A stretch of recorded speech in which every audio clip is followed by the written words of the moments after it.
ఎండ ఎక్కువ కొట్టినా ఆన ఎక్కువ పడ్డా అసలు తిప్పలు ఎవరికంటే మన రైతన్నకే అదనెళ్ళిపోవట్టే కాలం కాదాయే అని మొన్నటిదాకా మొగులు దిక్కు చూసిండు.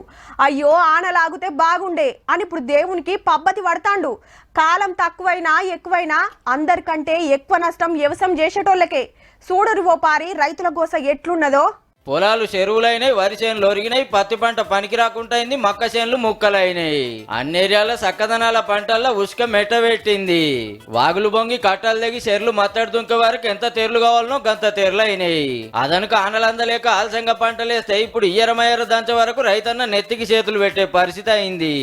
10 ఫీట్లు 20 ఫీట్ల ఇసుక మేట కట్టింది. 1 ఎకరానికి కనీసం 1,00,000 రూపాయలు అవుతుంది. 3 రోజులు బట్టి ఈ అనేకమైన వర్షాలు గుడుచుకుంటూ మొత్తం పూత దశ కాత దశలో ఉన్న పత్తులన్నీ మొత్తం కూడా రాలిపోయినాయి. 1 ఎకరానికి వచ్చేసి కనీసం 4 ఫుట్లు వడ్లయ్యేది. అట్లాంటిది ఇప్పుడు ఎవరికి లేకుండా తినడానికి తిండి లేని పరిస్థితి ఏర్పడ్డది ఇప్పుడు మా ఊళ్ళే. ముఖ్యమంత్రి సారు, మంత్రులు, ఎమ్మెల్యేలు, ఎంపీలు అంతటా తిరిగి పరిస్థితి ఏడెట్లున్నదో తెలుసుకుంటాండ్రు. ఇప్పటికైతే 6-7 లక్షల ఎకరాల నష్టమైనట్టు అందాజలు ఎక్కేసిండ్రు. చెప్పునే ఆఫీసర్లను అన్నూర్లకు పంపి ఏ పంట ఎంత మునిగింది, ఎన్ని ఎకరాల లాస్ అయిందో మొత్తం లెక్కలతోటి రిపోర్ట్ తయారు చేస్తారట.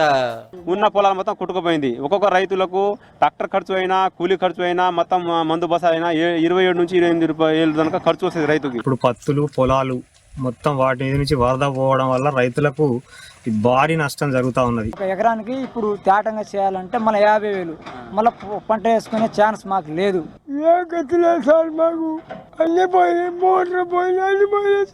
పంట నష్టం వివరాలు రాగానే రైతులకు పక్కా ఆశ్రయితమని మాట ఇచ్చిండు సీఎం రేవంత్ రెడ్డి సారు. ప్రతి ఎకరాకు 10,000 రూపాయలు నష్టపరిహారం రైతులకు ఇవ్వాలి అని ప్రాథమికంగా ఈ ప్రభుత్వం ఒక అంచనాకు వచ్చింది. అంతే నష్టమైంది, గింతే నష్టమైందని ఆత్రమాత్రం చేయకుండా లాస్ అయిన రైతులందరికీ పైసా సాయం అందేటట్టు చూడురి సార్లు.